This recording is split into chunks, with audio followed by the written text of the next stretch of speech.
What's going on, guys? My name is Zach and I make car buying fun. And today is the first official Tips and Tricks Thursday.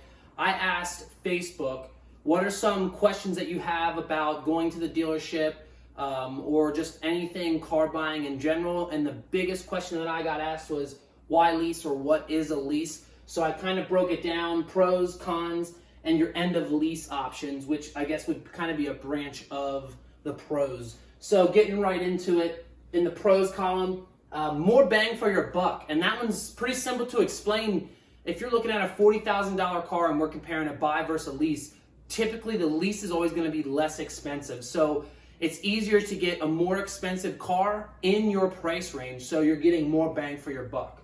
You have you get a new car more often. So typically every 3 years, you can get 4-year leases, you can get 2-year leases, but anywhere from 2 to 4 years, you're getting in and out of a lease. So you're getting a new car more often. Gap is included on, I believe, just about every lease. I would urge you to check with the manufacturer to know that for sure. I do know that at Nissan, Gap is included on our leases. Essentially what Gap is, in the case of a total loss, Gap is going to cover what the car is worth to what you owe. So that way there's no negative equity and you can walk away, again, in the event of a total loss.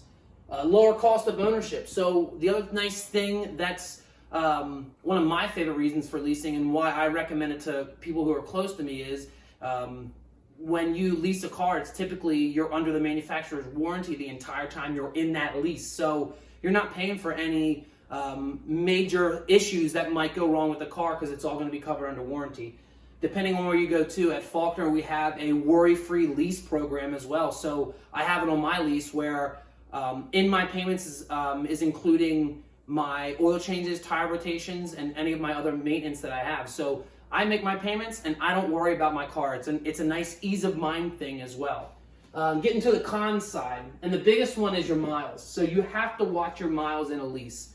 If you know how many miles you drive a year, I think most leases go up to typically like 15,000 miles on the retail side of things. If you know that you drive more than that, you can buy those miles ahead of time. But if you don't know how many miles you drive, I urge you to make sure that you know going into talk to somebody about a lease, because I've seen people come in and they have 12,000 miles a year, and when they come back they have 48,000 miles on a lease, and then before you know it they owe thousands of dollars in charges because they went over. It's typically anywhere from 10 to 20 cents a mile, which doesn't sound like a lot, but it adds up really quick when you go over your miles.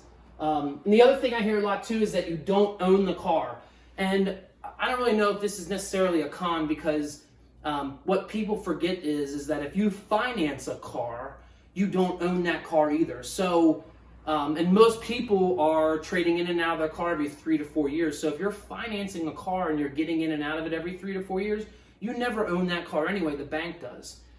So you don't own it. It is true you don't own the car in a lease, but again, keep in mind that if you're someone who finances your car, you don't own that car either. And then your end of lease options. So you can buy the car out, trade the car in, or turn the car in. So buy the car out. So there's a residual value that is set at the beginning, day one, when you go to lease your car. So let's just say that that's $15,000. So at the end of your lease, if you want to buy that car out, that's the amount that you can buy the car out for.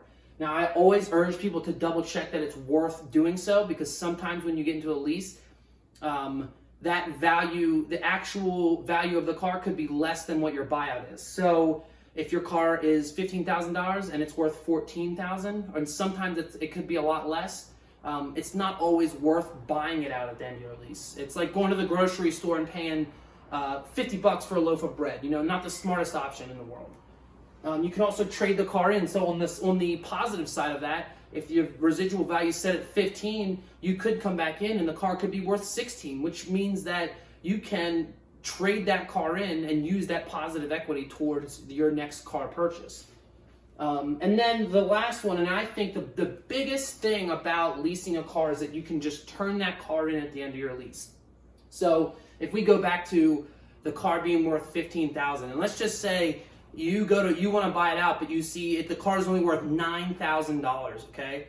That's a lot of negative equity to put into another loan or put into buying out that car. And the best, you can just hand the keys in. So you can just go to the manufacturers, hand them your keys, and you walk away from it. And now that negative equity becomes the manufacturer's problem and not your problem. So you avoid a lot of negative equity in a lease as well because you can just turn that car in. So these are just some of the pros and cons that I came up with. If you have any more questions about leasing, let me know in the comments section below. If you thought this video was helpful, give it a like, maybe a share. If you haven't already, please like my Facebook page, Zach@Faulkner. It would mean so much to me.